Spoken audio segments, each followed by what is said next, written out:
What's going on, YouTubers? Guddang 775, just a my boy in Texas, back with another video. Today I'll be doing my Motorola Pulse Escape wireless review.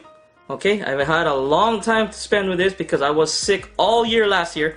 Okay, more like the last 2 weeks of last year. But I'm doing a quick channel update now. I had 3 videos.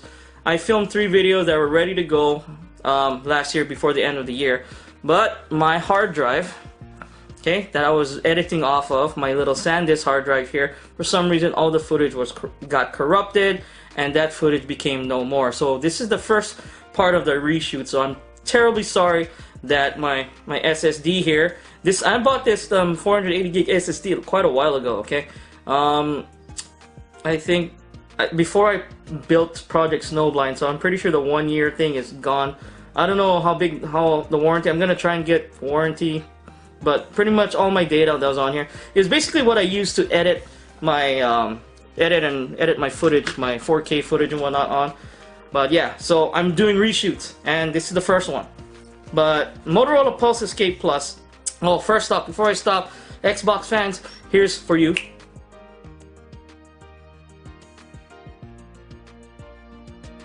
That was an Xbox $10 gift card code, so whoever got it, and that's for mostly North America. Now, if you're from another country, say like UK or something, that might work. Or if you're like in New Zealand or something, I know it's not going to work in New Zealand. But if you got an Xbox console, you switch your, what do you call that? What's the thing?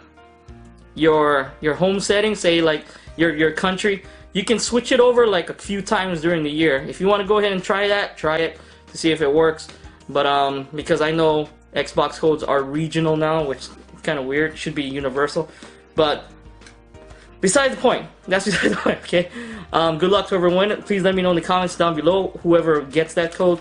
But the Motorola Pulse Escape Plus wireless over-the-ear headphones. Now, first impressions weren't that great. Now, these have been growing on me, okay? Especially the longer you listen to them, it does break in the sound. These do need a thorough break-in, at least minimum 20 to 30 hours before they start opening up the sound profile.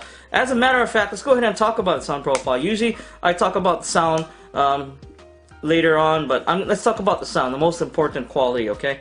So, the sound profile, it's got bass, 40mm drivers. It's okay bass. Now, it's actually clean bass. It's not that bad. I mean, now, for volume, it's not as loud as I'd like it to be, but for what you're paying for, $40–50, I think it's totally worth what you're paying for. Don't mind the little chipmunk voice. That's my daughter. She's playing her Xbox. She loves it. Okay, so I told her to be quiet, but I'm going to try and pull her voice out via Audacity. If not, I'm just going to leave it in there. So you're going to hear a little chipmunk yelling in the background. She's enjoying her Xbox. But seriously, the bass is good. It's sort of clean. The volume, it's almost to the point where I'd like it to be. Not quite. It's not as loud as I want it to be. Now the mid's a bit little recessed, and the highs, they're okay, decent. Now it's more like a flat sounding profile, I think. I don't know. I could be wrong. Maybe because I'm using my LG V40 and my LG V40 has DTS:X.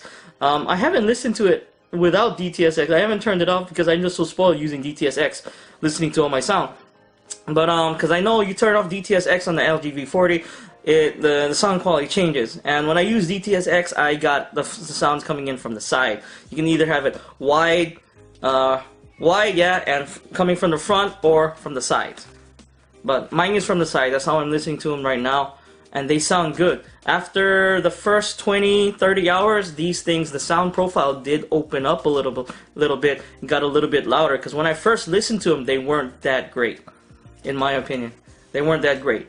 But now that they're broken into, they sound good. They sound pretty much for what you're gonna pay for.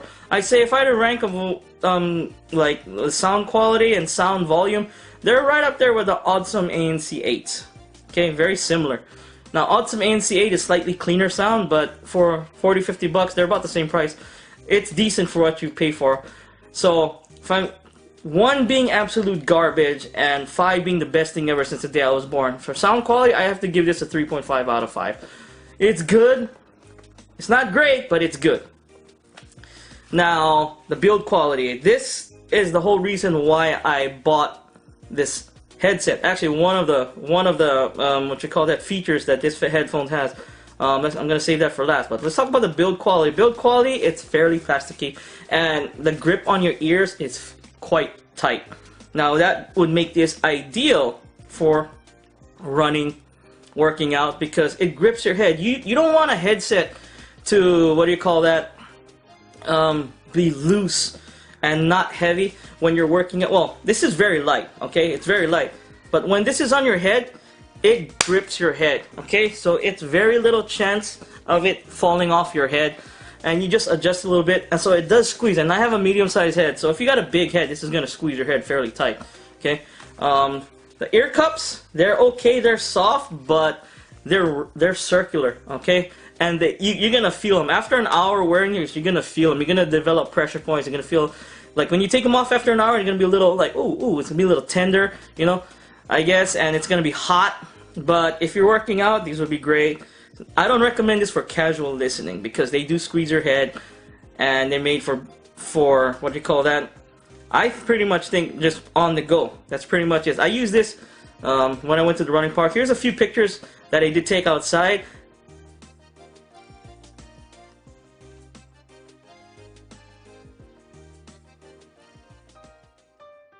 And as you can see, you can't see it in the picture, but it was raining. Hence the one feature that I bought this headset for. It's tough to find a decent over-the-ear wireless headset, okay, that is water resistant to like sprinkles of rain here, especially with the weird South Texas weather we have. It can be like 30 degrees in the morning, then it can be 85 degrees in the afternoon, and sometimes you throw a little rain in there. Actually, it's been raining quite a lot. So you're up north, say like, I don't know, Seattle, Portland, where it does rain a lot. You do a lot of jogging outside, running, these would be great for you, I think. It does have noise isolation. If you got it at full volume, it does block out some sound, but not all of it. I mean, of course not. I mean, you don't really want complete noise cancellation when you're out running and stuff, but this is more for the active person. It's got that IP54 water resistant. That means sprinkles of rain, submersion is gonna break. Don't put this in water. Do not dip this in water. But rain, it should be okay. You know, I mean, and the ports are there on the bottom, so rain should hit this thing and go down and not come close to the ports. You can see how the port is there, where you charge the phone, charge the headset. It's got a little lip here that makes sure the water does not go into the USB charger there, and that's there for a reason. So do not get submerged in water. You will break these headset. You will break the headset. Now, it's also IP5 dust resistant. That's the solid resistant. So that's great. You know, I mean, like you're out construction, whatnot. These will be work out for you as well. Now, durability wise, they don't look that durable. They do bend. Okay, they did not come in a case. They came in a plastic. Well, I don't know. I gotta go relook the video. I'll put it here if it came in the case or not, but I don't think so. I forgot. I don't know where I put the box anyway either. So the box is around here somewhere. I'll find it. I'll just take a look at my last video to see if a case came with it. But they do bend. Hey, but the main reason why I got this was the IP54 water resistance, and dust resistant rating. There we go. So build quality. If I had to give this thing a build quality rating, 1 being absolute garbage, 5 being the best thing ever since the day I was born, I'd have to give this a 3.5 out of 5. I would have given it a 3 because it does feel a little plasticky and it does squeeze the head, but those features are there for a reason. It needs to squeeze your head, so when you do workouts or you do, you know, whatever you do running, it doesn't fall off. Not recommended for casual listening. I don't, because the sound quality, if you're gonna listen to something casual, I get something better, like, I don't know, Bluetooth, Sony, you know, Tautronics. I'd get something more that'll be easier on the ears, not gonna squeeze your head as much. And comfort wise, they're okay. The only reason why they're not getting a 3 out of 5 is because the IP54 water resistance. I did use this in the rain, and it just so happened it was raining, and it still works, so yay, I guess. No, but seriously, it's a decent headset. Okay, so you combine the two scores. I'm gonna add a new score, a price per performance score. 1 being absolute garbage, 5 being the best thing ever since the day I was born.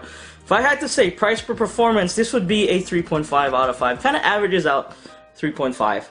Okay, when I say price per performance, for what you pay for and what you're getting. Okay, so you're paying $30 to $40. Obviously the lower the price you get and the better product you get, the higher the score will be. So 3.5 is a fair rating. Now, if you can get it for $40 or under, that rating goes up to a 4. The price per performance. If you get it for $50, it's 3.5, 3 maybe even, depending. But yeah, that was my review of the Motorola Pulse Escape wireless headset. Fairly decent pair of over-the-ear headphones. Not recommended for casual listening unless you got a smaller head, then they'll be fine. I mean, if you're only gonna listen to a headset for like an hour a day at most, or an hour at the most, you could use this, I guess, as casual listening. But I know a lot of people like myself. I've got a pair of over-the-ear headphones on my head 2 to 3 hours a day, testing a whole bunch of different headphones. And I've got some awesome headphones this year. I got 2 really good pairs of over-ear headphones. I'm gonna be a double unboxing coming tomorrow. That video was supposed to go out today, but that footage got corrupted. What can I say? I fucked up. Sorry! But I'll make sure it goes out tomorrow. But yeah, I mean, those 2 headsets are gonna blow your mind, so stay tuned for that. But this is Guddang775. Hope you folks like this video. Hit that like button, subscribe to my channel for more videos every few days. Didn't like this video, hit that dislike button and let me know in the comments down below. I do appreciate the criticisms. Guddang775. Thanks for watching. Peace out.